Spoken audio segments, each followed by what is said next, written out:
আজ রবিবার। বেশ কিছুদিন ধরেই শ্যুটের জন্য শ্যাম্পু করার সময় হয়ে উঠছিল না, তাই আজ একদম সকালেই শ্যাম্পু করে স্নান সেরে নিয়েছি। সামনেই ইনস্টাগ্রামে বেশ কয়েকটা কোলাবোরেশন আছে, আর সেটার জন্য কিভাবে কি শ্যুট করব, স্ক্রিপ্ট কি হবে, এই সব কিছু নিয়ে একটু লেখালেখি করছি। অনেকেই ফোনেই নোটপ্যাডে লিখে রাখে, কিন্তু আমি এখনও সেই আগেকার যুগেই পড়ে আছি। ডায়েরিতেই আমি সব কিছু লিখে রাখি, নইলে আমার কিছুই সেভাবে মনে থাকে না। এমন সময় মা রান্নাঘর থেকে বলল আজ বাবা নাকি ভেটকি মাছ নিয়ে এসেছে।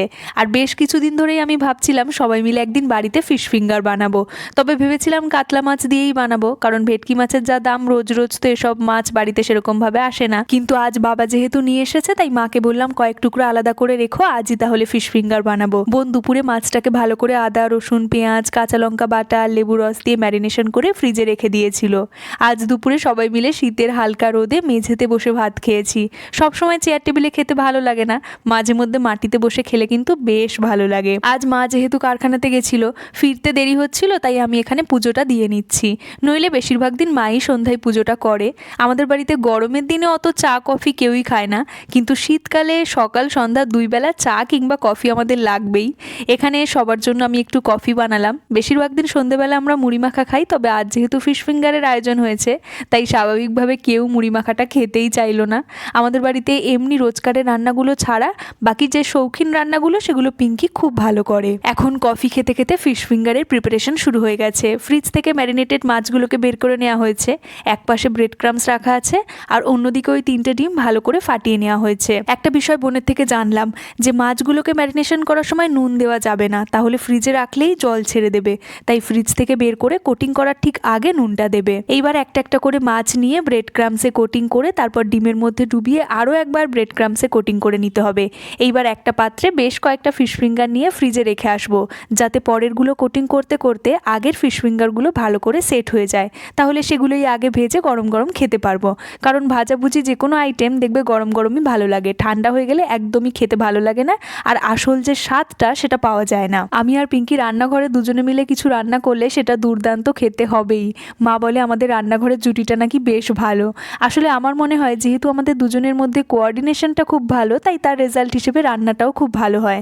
বোন একদিকে মাছগুলোকে ম্যারিনেশন করছে, আর আমি ফ্রিজে সেট হওয়ার জন্য রেখে আসছি।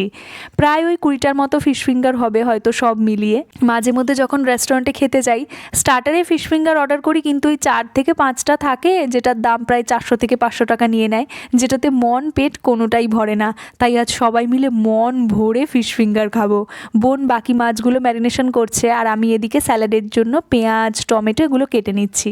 শুরুতে যেগুলো ফ্রিজে রেখে এসেছিলাম সেগুলো ভালো মতো করে সেট হয়ে গেছে, আর একদিকে কড়াইতে তেলও গরম হয়ে গেছে। চলো তাহলে একের পর এক মাছগুলো ভেজে নিই। প্রথমে একটা ননস্টিকের কড়াইতে ভাজছিলাম, তারপর দেখলাম মাছটা কুক হতে সময় লাগছে, কারণ এইসব রান্নাতে গ্যাসের ফ্লেমটা সবসময় লোতেই রাখতে হবে, নইলে বাইরেটা পুড়ে যাবে আর ভেতরে মাছটা কাঁচাই থেকে যাবে।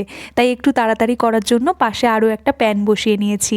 এইবার দুদিকের কড়াইতে ভেজে নিলে খুব জলদি জলদি হয়ে যাবে। আর এখানে বেশ কয়েকটা ভাজাও হয়ে গেছে, তাই সবার জন্য আমি একেবারে দোকানের মতো করে সাজিয়ে নিচ্ছি।